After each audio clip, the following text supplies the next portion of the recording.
And we're ready.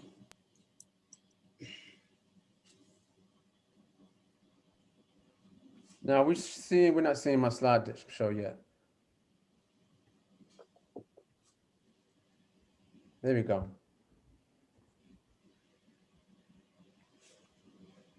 We are here for the Race and Racism speaker series or discussant series. We're going to take a pause, pivot, as the good brother Dr. Adams suggests or indicates. We just heard the trial of Derek Chauvin's verdict just now. We watched it together here on Zoom. And so where were you when you watched the verdict, the Derek Chauvin verdict? We were here together with some good people, good family at Bowie State University. I want to just go ahead and highlight this for a second. I can't get around it, and I definitely don't want to ignore it.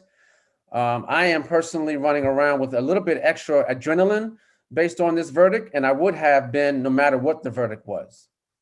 But as we know, Derek Chauvin was charged with these three accounts: second-degree unintentional murder, third-degree murder, and second-degree manslaughter. And he was guilty on all fronts. This means that when sentencing comes in about 8 weeks, according to the judge, that he is up for 40 years for the first charge, 25 years for the second charge, and 10 years for the third charge.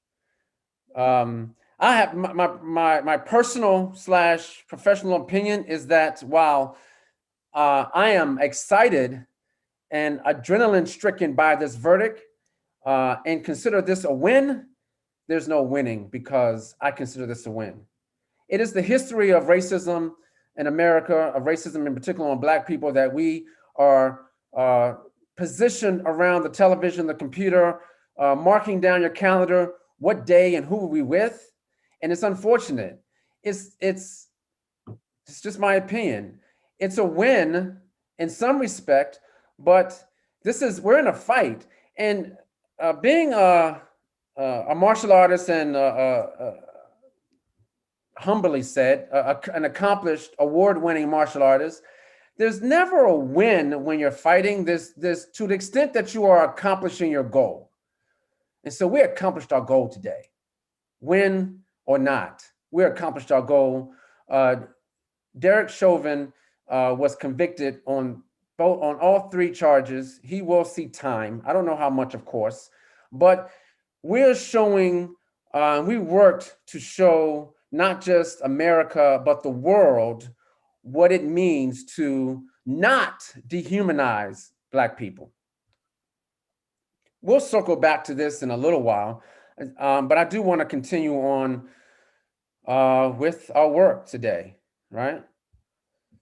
And as an aside, but not really, I want to advertise that the Social Justice Alliance, in partnership with the Second Lieutenant Richard Collins Foundation, Richard Collins III Foundation, is hosting this Friday at 1:30, is hosting a symposium with some really stellar discussants. Dr. Adams, he gets double duty again this week, so you see him in there. But we'll talk about here racism and advocating for racial equality, or racial equity, not racial equality, but racial equity. So please tune in here. Here's the bit.ly link for you to jump in. Just do it. It's no charge, and we need this, especially now. Trying to recapture myself, to be honest with you, because I am struck with some adrenaline based on not just the evening, because this is a hot topic for me, a hot topic for several, but this verdict is really important and crucial to our fight towards racial equity. We're here, and we'll try to continue the show with some adjustments: race, racism, crime and racism. We have our expert discussant, Dr. Charles Adam, and I'll introduce him just in a little while. What we'll do today is we'll frame the discussion a little bit around criminal justice and race. I'll introduce our expert discussant, Dr. Adams, and then after that, we'll actually close up shop as far as this is concerned and transition to the regular class. we've mentioned and talked about last semester and this semester in this speaker series about the dehumanization of the black and brown people. And look, it's as far as this land is concerned, it started in 1619, where there was exploitation, individual hostility. After slavery, Jim Crow, where there was more focused on subordination, but I would actually say that that actually included exploitation as well, continued with individual hostility and violence, and then moving to another form of slavery and exploitation, marginalization, is this mass incarceration. African Americans represent 40% of the US population in prisons, 40%. Black men in particular, as you guys can see from the slides, represent 20 to 50 times higher the rate of whites. The United States incarcerates more folks than virtually any other counterpart nation in the world. But even by those high standards, African Americans are 3 times more likely to be incarcerated than other Americans, for that matter. Black men are 6.14 more likely times, 6.14 times more likely to be incarcerated than the average, if you will, United States of Americans. There's more racial disparity here. I want to highlight just a couple things. As far as drug use is concerned, we find that African Americans use drugs less than whites. Sell drugs about the same. However, African Americans are 6.5 more times likely to be involved in a drug-related arrest. I bring in the term ceteris paribus, all things being equal. We can safely assume that, generally speaking, crime is committed equally across race, but 45% of non-whites are frisked when pulled over by police compared to 29% whites. However, whites may be considered more threatening, as they are 70% more likely to carry weapons. Whites are 2.5 times less likely to have their car searched when being pulled over. And why? Well, we do have a history of slavery, Jim Crow, mass incarceration. That was doubled down, tripled down, if you will, by the war on drugs by Ronald Reagan, and then this 3 strikes you're out by Bill Clinton. This fed into some of the economic factors, or helped support economic factors in the exploitation of labor, division of the working class, and the profit in prison by privatizing it. The effects are both individual, family, and community related. We have disenfranchisement. Look, if you are charged with committing a felony, then you lose your right to vote. You're kept off juries. You're limited in the quality of education that you can receive, kept out of well-paying jobs, and you're funneled into where you can live versus where you cannot live. As far as the family is concerned, the percent of children who has a parent incarcerated is notably, drastically, significantly higher than the air quote norm, and 2, way higher than whites, higher than Latinx, for that matter. It is skyrocketed high. Now, a t-test is not run on this as far as my numbers are concerned, but it's so compelling that it's a problem. These issues impact community, impact community with limited community wealth, as we learned from Dr. Brown Robertson last week. Also strained in individual and community income, wealth, and health, as we learned from Dr. Brown Robinson, combined with Dr. George Benson, or Benson Cook, George is his middle name. This also informs the loss of community collective voice when we can't vote and we can't sit on juries. And it pervades and reinforces institutional mistrust, not just in the criminal justice, but other institutions in America. Let's talk with an expert. Dr. Charles B. Adams is a criminologist, professor, yes, Dr. Adams, I'm claiming it for you, and chair of the Department of Behavioral Sciences and Human Services at Bowie State University. He also serves as interim director for the Restorative Justice and Practice Institute. He is the PI for principal investigator for partnership with the Maryland Department of Legislative Services, where he leads a team of superheroes and sheroes providing technical assistance and expertise in data collection, analysis, and assessment for state bills supporting racial impact statements. If you heard of the passing of the new police reform legislation in Maryland, Dr. Adams led the charge, led the team around providing technical assistance toward that end. When that news came out just last week, we all were cheering behind the scenes saying, we did that. I'm sorry, Dr. Adams did that. Further, Dr. Adams is the recipient of the Department of Education's Second Chance Pell Grant. And that site is at Bowie State University. He is not only just my good brother, he is my Howard University brother, and received his PhD from Howard University, the HU. HU?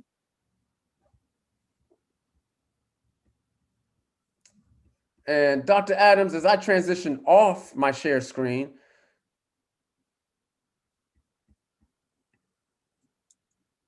please feel free to share with us anything that I missed, anything that you're working on. This is an opportunity to give a shameful or shameless plug to anything that I might have missed, you want to hunker in on, anything that I captured, please.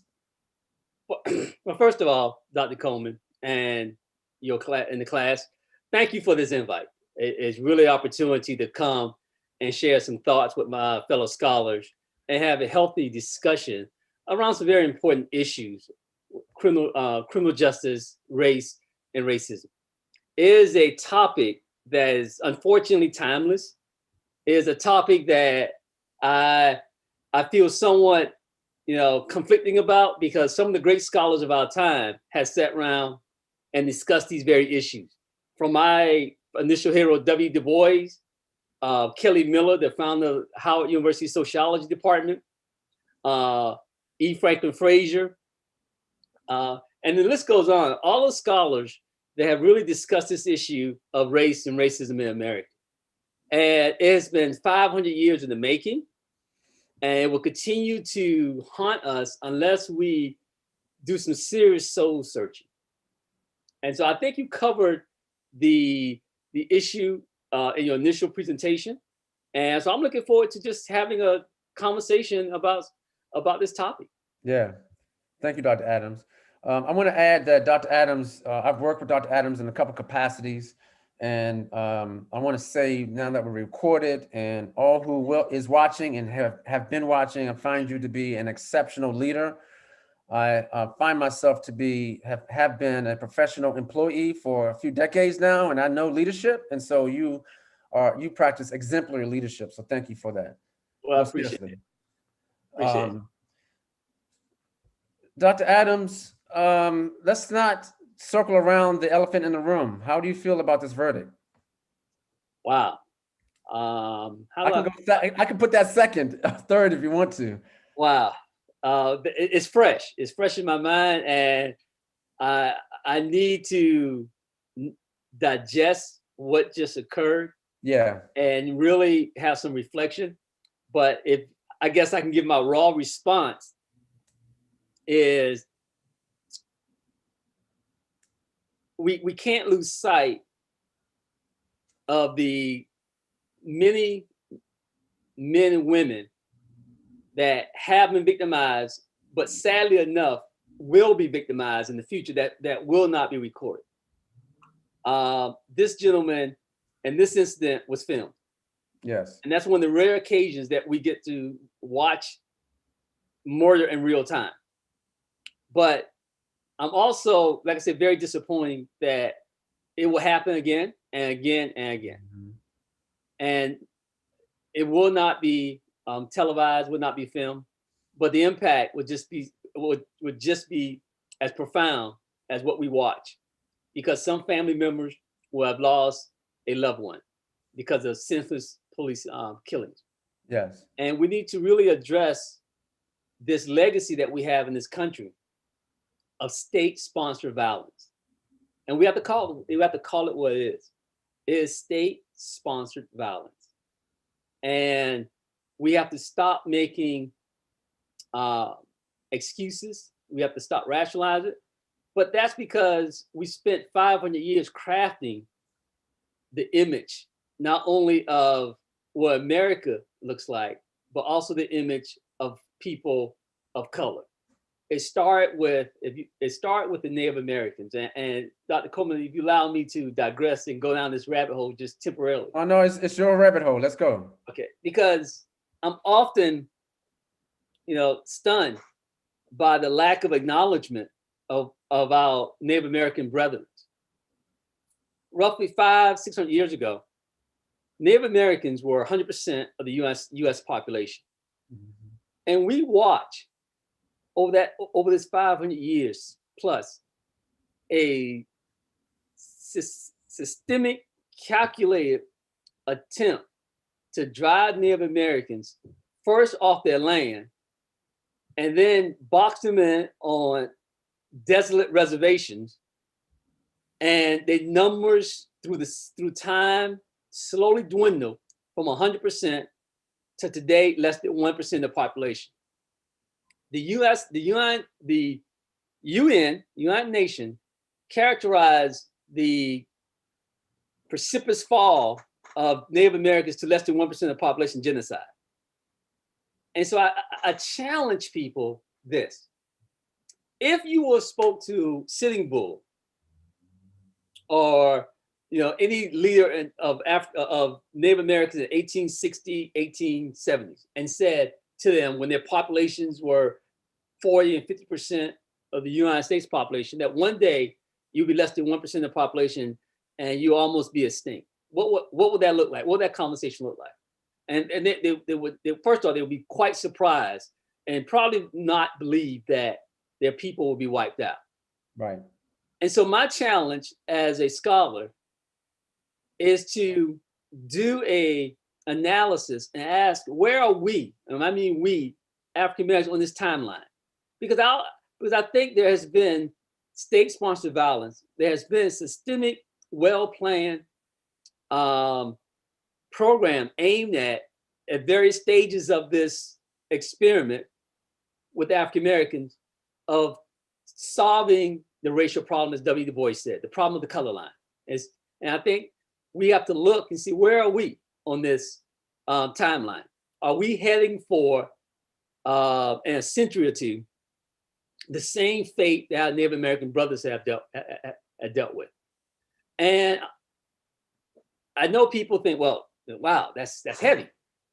But we can't lose sight that Native Americans are less than 1% of the population today. And if I can just interject while you're on your flow, is that, for some might say, or someone might say, that African Americans have been put on reservations themselves in some regard. Absolutely. Yes. And so we have to look at history. We have to look at history and not forget history. And the plan has always been, and that's the definition of his story, is to tell his story. And that is not rooted in truth. It's his story. And so we often hear his story, and that story has been whitewashed. It has been changed. We now look at the Old West as 6 shoes and cowboys and Indians, and we forget about the humanity of Native Americans, that it was their land. It was the act of Congress pushing them further and further west. It was all out assault on our Native Americans. So we settled, we forcefully, took land out west at the expense of the Native Americans. And so I just have to really be, cognizant of the fact that history teaches us lessons here. Yeah. And so what happened to our Native American brothers, we have to be very careful that state-sanctioned violence, policies, programs aimed at people of color, that our fate is not like Native Americans. You know, that's a good rabbit hole to go down, Dr. Adams. That does put things in a nice, more holistic perspective, because racism didn't start with the Africans and African American. Right. You know, the Yeah. genocide started, at least on this land, the genocide started with Native Americans. And you know, when you think about all the people of color that have been subjected to state-sponsored policy, segregation, racism, history often forget the Chinese that helped build the railroads out west. We can't. I think it was 1890, something like that. The Chinese Exclusion Act, forbidding Chinese for coming into this country. And so we have a long history of marginalizing, demonizing the other. And so we have to be very careful not to allow his story to wipe the slate clean and say the past is the past, let's move on. But it haunts us. It's alive today. The past is not dead, it's alive today. And we need to be able to address it. We need to be able to understand it in order to move forward. So let me go to one of, for full transparency, everyone knows. Everyone knows who's been watching that, we developed some questions prior to, and this is semi-scripted, although we want it to be organic, right? So let me start with one of the earlier questions around capitalism. Oh. Right? Talk to us about, and you're very keen around the connections to capitalism from my workings with you in informal conversations. Thank you for those.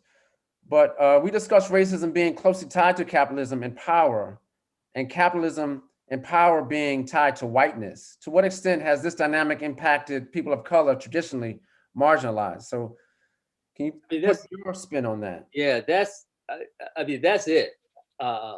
We created this, this artificial thing called race. And so let me go back. So we have to be very mindful, be very careful that race is a social construct. It is not biological, it is socially constructed by the powerful. Yes. And so we construct this notion of race to justify the enslavement of Africans, and really the enslavement of Africans was all about the economics. Right? It's all about bringing in labor to fuel the capitalist system of the South. Yeah. And so it was only as the South prospered, and when people and the Northern entrepreneurs or businessmen had a decision to make, it wasn't the moral high road about enslavement was wrong. It was the economic advantage that the South held versus the North. And so the Civil War really was a war fought on economic terms. Yes. Oh, by the way, if we can maintain the Union, keep a economic balance without, addressing slavery, then I think they would, obviously they would have. But the economic balance and the tie to the land and not afford the North the ability to prosper, because it was, it really was a system that changed, in a lot of words, the North. And so capitalism is very important, because capitalism, is fundamentally tied into racism, sexism, classism, gender inequality. It's really tied into, making people a commodity and looking at the worth. There's a quote that goes, everything of value has worth. Everything worthless must be made to have value. And so there's everything has a value, and it's up to the capitalist to decide and determine how to get value out of it. And if I can give you an example, I always tell my students this example. If I tell you that you have a commodity that you consider worthless, it has no value to you whatsoever, right? But you will pay someone to remove this worthless item for you. Like, what? Why would I? It's worthless. Yeah. I said, it's called trash. We pay the trash man to come remove our trash. Yeah. Even though that trash has no value to us whatsoever, there's someone who decided that I can start a trash company, and now this worthless item has been made to have value. I'm smiling because I'm trying to keep up with you, writing my notes. I'm listening, brother. You got my full attention. Let's go. And so, and I think that's capitalism. That's it. Is that everything? And so when you think about capitalism, it really fuels this whole ism that we deal with. Yeah. You know, this whole situation that we deal with. And if I can go down this rabbit hole one more time, because I'm trying to get all my bullets in. Let's go. Let's go. I really have to pause when people think about the founding of this country, and we all make general statements about, you know, white, black, white superiority, white inferior, you know, black inferiority. And to me, the bill of goods of the person who was sold the lock, stock, and barrel, the bill of goods, and truly being exploited as well as people of color are poor whites. Because keep in mind that when the Constitution was ratified, poor whites, the only people that were considered citizens, were white male landowners that participate in this thing called the American experiment. Landless whites could not. White women could not vote. White women could not own land in many jurisdictions. The white male was made to be that buffer between the Africans and the elites or the capitalists. And so the poor whites who could not participate in this economy co-signed on the Constitution that permitted them from participating. Think about that. Absolutely. And they're doing this to this very day. They vote against their own interests to this very day. Yes. That is something that we don't study, but that's something that needs to be studied, is why certain segments of the white population historically has always voted against their self-interest. So is it at all, and I haven't studied it yet, but is it at all a notion that as long as they are above blacks, then they are better off, or they feel psychologically better off? I believe that's the case. I believe that they were given the one, you know, shining object, which is race. That you may be poor, but you're not Indian, you're not Mexican, and you're not black. Not necessarily in that order, but you're not the other. Yes. You have that thing called race, and you have privilege. And for you, your children, or you can be just as poor one day, but race gives you that into the exclusivity, into the club. So you may not, and you very well probably would die poor, but it's still that belief that you live in a classless society, that you can go up and down the class ladder. And I think W. Du Bois, going back to, you know, the great sociologist, said it best, that one segment of society lives in a class society, another one lives in a caste society. That's right. That there's no upward mobility, that there's no, you know, social going up and down the ladder for one segment of society. Now I'm gonna take a page from Derek Bell's work from 1994, I think, The Space Traders. I love that book. Faces at the bottom of the well. That's right. That's right. I'm gonna take a page, a segment, an idea that is, at least from Space Traders. What do you, and since you're in a rabbit hole, let's dig a little bit more, right? With the thought experiment. What do you think would happen if we didn't have black people in America? Wow. I think the nature of man will still oppress somebody. Now, okay, and so what about what would those poor whites do without the black people to have racism? You know, that shiny toy called racism. I think they will look and figure out that they would draw distinctions based upon either gender. Mm-hmm. They would draw distinction based upon occupation. They will create a caste system based upon lineage. Yeah. and based upon this idea that certain people are divinely supposed to lead. So I think history has given us societies where it wasn't about race. Keep in mind, race is a new term. That really, what history teaches us is about tribalism or ethnicity, right? Geographical location.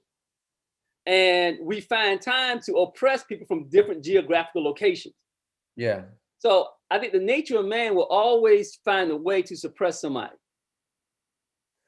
And so I love that book, Faces at the Bottom of the Well, because there's also in that particular chapter, we talked about the space traders. He talked about the idea of brokering certain blacks, brokering with the power establishment, and believing that when it's all said and done, they will be excluded from the masses. Right. And when the deal is made, it said, no, this is everybody. You are part of, even though you may think you're not part of that collection that you call, blacks or Negro, we see you still as part of. And so when it comes time to trade you, you too will be traded. So, man, this is one of the reasons why I so enjoy you coming on board. And I'm just going to take a pause for commercial. That I thank you because we have expertise in the house. We don't have to go far to get expertise. So thank you for that. And you were able to just on the spot pull out in your mental Rolodex where we were going with this. I want to transition for the sake of time. I want to transition to imprisonment, right? For in race and imprisonment, and Desmond et al. In the book Race in America suggests that prisons no longer focus on the rehabilitation, but only on punishment, or maybe so as it relates to race or people of color, right? If that's the case at all, and I consider you the expert and to guide us where we should be thinking. To the extent this is the case, how does this play out for people of color? This punishment paradigm instead of rehabilitation? Well, I think that's consistent with the narrative. You don't get the prison industrial complex, or you don't get the hyper incarceration if it's based upon solving a issue that's not related to one's race, right? So rehabilitation suggests that there's an issue there that we can somehow rehabilitate, right? Yeah. But the issue is just simply incarceration, is removing you from society and placing you in a place of holding for 10, 15, 20 years, however, is to remove you from society, not to quote unquote that there's some defect wrong with you. Your defect is actually not treatable, and that is race. And keep in mind, this experiment of incarceration is relatively new. And I submit, and I did my dissertation around this issue, and I submit this. If we go back to the late 1960s, and many of us are too young to remember, but 1960 was just, we had assassinations, we had upheaval around Vietnam, we had riots at Watts, riots in Cleveland, we have riots in Newark. So we have issues of public upheaval. And at the time, the Nixon and his cabinet met because it was a domestic threat. They viewed blacks at that time a threat to domestic tranquility. Yeah. And so there was even discussion at the time, speaking of what to do about this issue to about domestic tranquility. And so they had a couple of playbooks they could use. And one of the ideas centered around what they did during World War II, actually. And that was the internment of Japanese Americans, because they were deemed an internal threat to American security. And so Japanese Americans, not having committed one crime, was removed from their homes and placed in internment camps, right? Because they were deemed a threat to American security. And we never talk about that. I think not say we never, but we gloss over that. What happened to the Japanese Americans? They subsequently sued the government and won damages.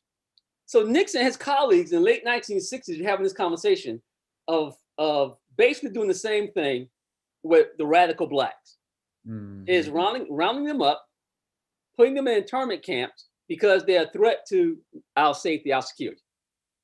Well, they said, well, that has some problems. And so really what came about from those conversations was how do we now we can criminalize them and create this, what we now know as the prison industrial complex. So we went from less than 250,000 people in state and federal prison in 1970 to well over 3 million people today. So you can see how we accelerated the use of prisons beginning in the early 70s to now. Yes. So you can see that quick incline. And so that, in my belief, I think that mirrors this whole conversation about Japanese Americans removing them from society and placing them in internment camps. We only took blacks, removing them from society and placed them in prisons. Now that the black man is highly incarcerated over probably any other demographic in America, would you say that this is because a threat to security? Yes. Also, and you can see and state, once again, state-sponsored violence. And we forget in the 1960s, we saw, or our parents saw, dogs, police dogs. Every night we saw police brutality on the screen. yes. We normalized police brutality, where the marches were peaceful. We saw the attacks on the Emmett Pettus Bridge.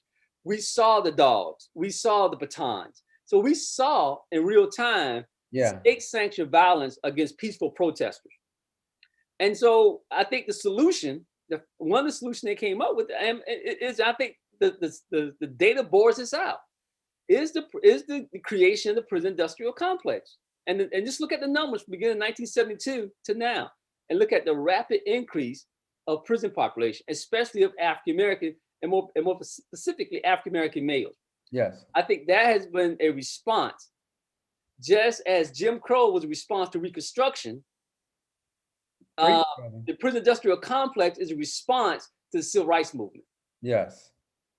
I think we could parallel those two responses. And look, I don't want to stop now, but we can stop now and we're complete. I mean, you dropped some diamonds on us right there. So thank you. Thank you. So as we talk about the response, I'm making a segue to one of my other questions to you around police brutality. It's a sensitive topic. I want to get there sort of gingerly, if you will. But as we talk about state-imposed violence through prison or imprisonment, what about the policing? Is that part of it? And some of it's rhetorical, right? Is that part of it? And what I'm getting to, I'm going to just sort of give you a glimpse of what's going on in my little brain. What I'm getting to is, what's the mentality, or is there a mentality, or what's the structural influence to police brutality on people of color, killings? We got the Eric Garner, of course we have the George Floyd, and I'm sandwiching, a whole bunch of in between. Well, but talk to me about that. I think, you really have to go, once again, back. Yes. And understand how this came to be, right? Because there was this notion of back in, even as 1700, 1800, when, biologists, psychologists, came up and they talked about the violent black male.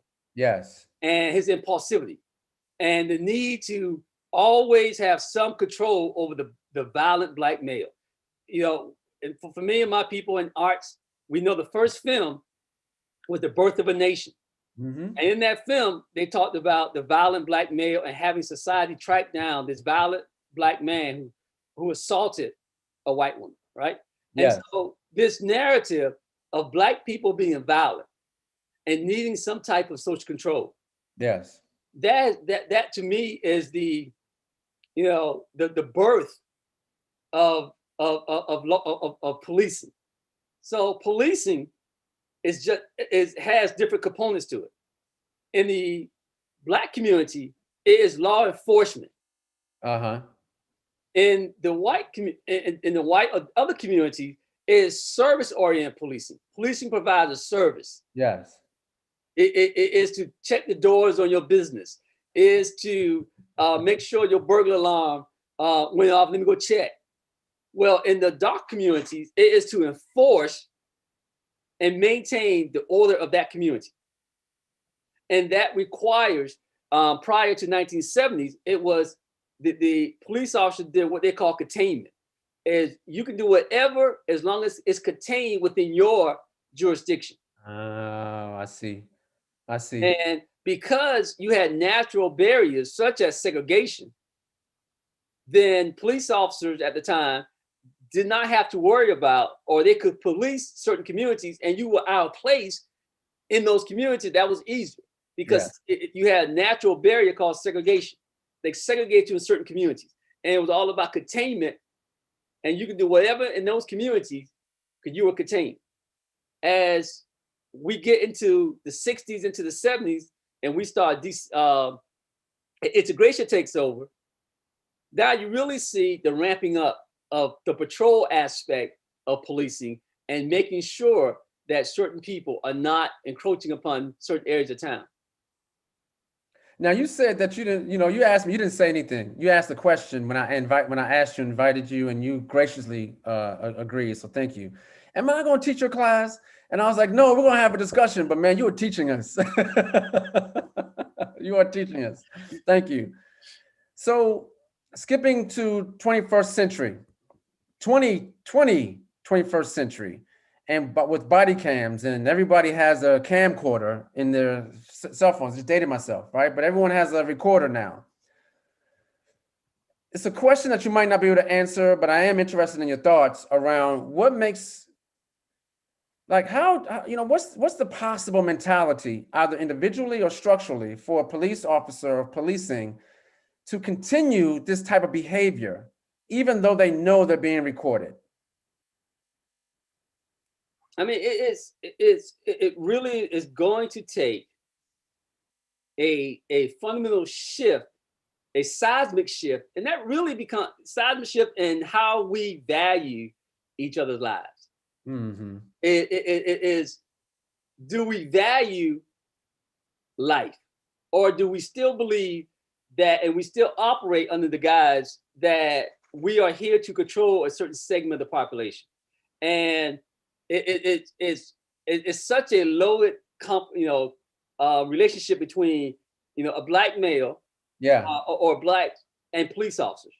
It's the idea of that power dynamic and the built-in threat that we have, and you can't overstate that perceived threat that's there from the moment that interaction begins. And I would go as far as to say that there might be, and you're the expert, there might be some level of privilege, audacity even. There might be a notion or feeling that there are no repercussions for hurting or killing a black person, a black man in particular. And so that might sort of be in place and possibly reinforced through our society institutions in general, but our criminal justice institution in particular, especially with sentencing and rates of police contact. Right. I think the whole system, and I'm in the system. I've been working to, transform the system. I'm writing creating a textbook around this, police industrial complex. And one of the terms that I use is the criminal injustice system. Yes. Because not all harm is equal. And as long as we keep promoting this inequality and harm, you're going to have this dynamic between what we view as the predators, or the people that's more harmful to us, and the people that's really exercising harm get escaped. And what I mean by that, get a pass, is the white collar crime that pollutes our environmental justice, that pollutes our air, right? They get a pass. The people that rob us through financial schemes get a pass. Mm-hmm. And we have this belief that the threat doesn't come from people that look like them but look like us. And as long as we recognize, or we continue to misplace our values and misplace our judgment, and we keep telling his story, we're Yeah. going to continue to have this problem that the Black criminal is a threat to all of us. And whatever it takes to control that person is justified. And it's unfortunate, and as the psychology plays out, we have marginalized, we have, in our language and our customs, we have devalued culture, people's language, and ultimately we have devalued them. Yeah. And so policing reflects our values in society, not the other way around. You keep preaching, keep teaching, brother. Thank you.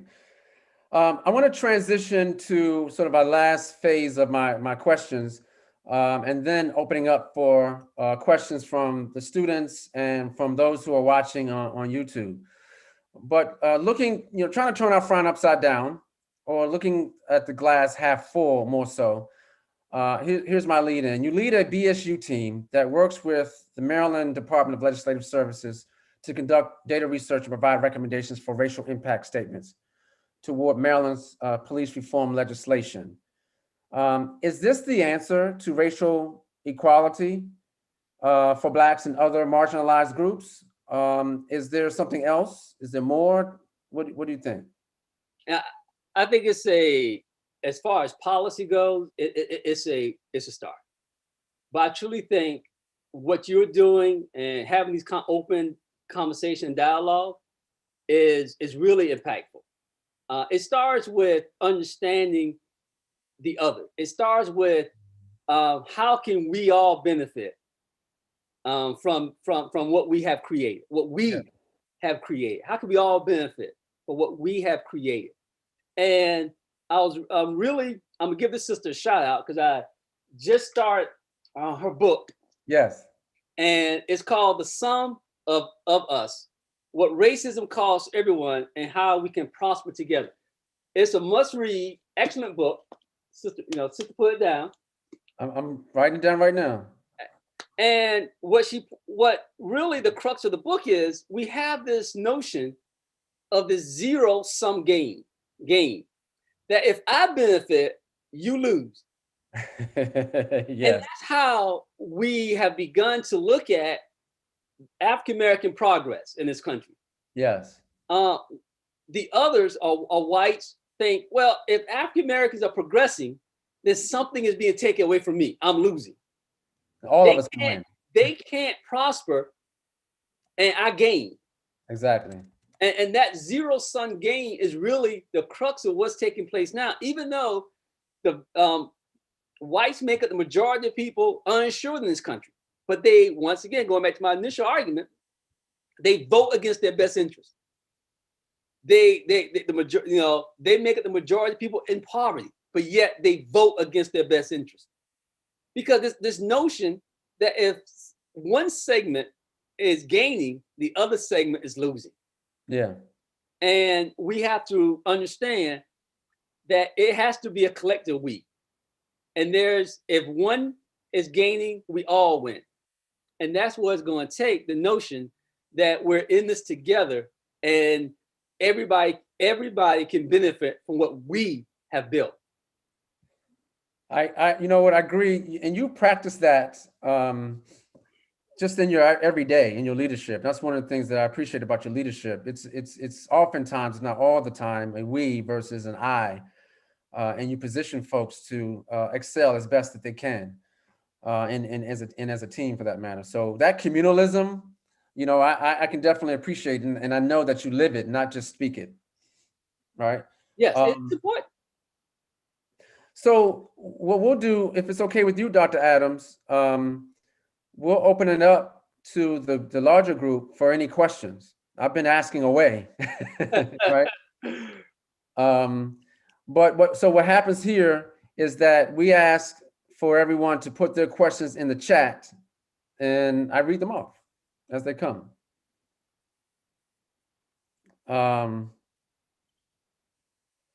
So you're familiar with our good colleague, Dr. Akita Pearson. Yes.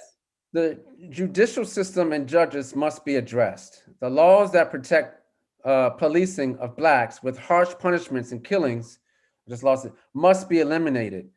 Thanks, Dr. Adams, for not just being at the table, but for being the table. Okay, thank you. You right. Being the table. Yeah, Angela Morton, it's because there hasn't been any consequences. Therefore, camera or no camera, it doesn't matter. So these are less questions and more chiming in. Says yes, just call a response kind of deal.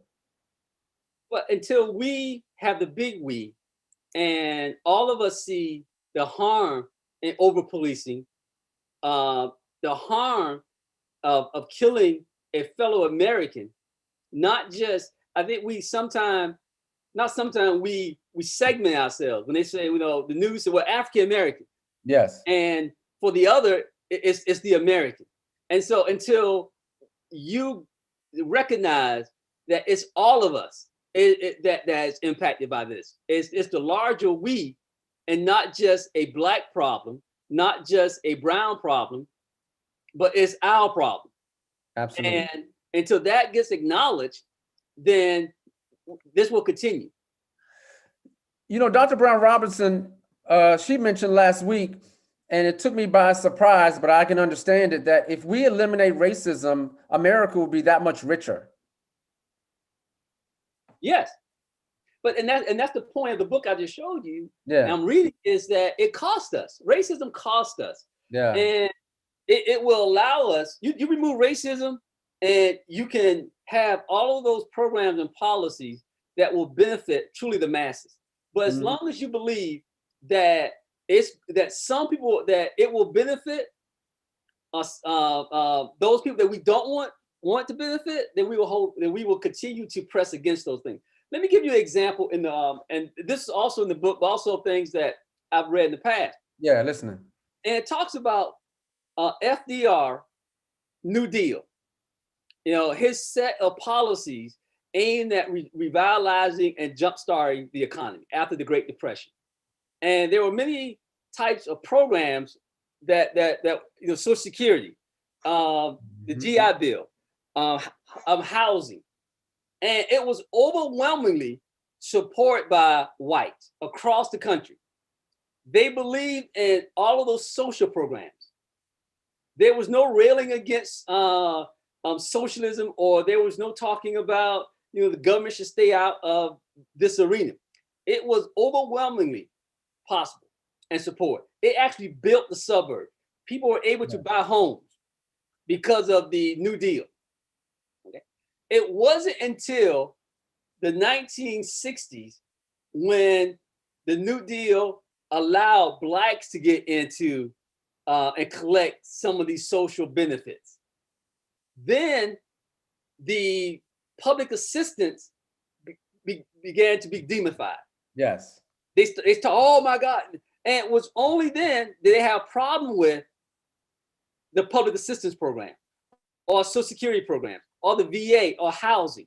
It was only when African Americans joined into and were getting some of, they wasn't getting a lot, mind you, but getting some of the benefit, a little bit of the benefits. Right. The American started turning against those policies as welfare policies. And that's what the idea, that was the birth really of the zero-sum gains, is that if you're gaining something from this, then hey, it can't be good for me. Uh-huh. But as long as I was exclusively benefiting from it, right. I was able to send my children and utilize the VA loan, HUD, and all of those social programs of the New Deal, Social Security. It was a wonderful deal that uplifted the country. So we got two comments from two colleagues, three colleagues actually. So one from Dr. Wendy Edmonds. It's a case of toxic fellowship, following toxic policies, enforcing toxic policies. I totally agree. Dr. Edmonds is the expert toxic fellowship. That's right. That's right. She has a book coming out. And you need to get the good sister on this platform. She has a lot to bring to you. She's going to bring it. We've been talking, actually. We've been talking behind the scenes on how that's going to happen. All right. Next, provided some good recommendations, good advice on how to facilitate this space. Okay, good. Terry Lawler from the Maryland Center, Bowie State University Maryland Center, suggests that racism impedes us from evolving as a human race. Yes. Yeah. Absolutely. And then Dr. Ayanna Lynch suggest that I agree wholeheartedly with Dr. Edmonds around toxic and toxicity. And it's, the great push now, and I'm 100% behind it, is identifying racism as a public health issue. Yes. And really begin to talk in terms of racism being a public health issue. Absolutely. And as Dr. Yana Lynch doubles down and says, yes, the old bait and switch, Yeah. if you will, what you were talking about around these social government policies being demonized once we just got a piece of it. Not even endangering the program. But it's that fundamental belief that you get nothing and like it. As long as we were able to, social control, everything was fine. And you have to look at history. We had slavery, right? Jim Crow. Yep. Now we got the prison industrial. All this is about control. All this is really fundamentally about social control. And then I'm because of you, and I've heard you say it before, but I'm changing my terminology from mass incarceration to prison industrial complex. Yeah. Yeah, absolutely. Dr. Adams, we're going to transition away. I appreciate you so much for joining me, good brother. I'm going to ask you if you have any additional words that you want to say about the verdict of Derek Chauvin. If you don't, that's fine with me. But I just want to give you the floor if you decide to, and then I'm going to close this out. Well, yeah, thank you.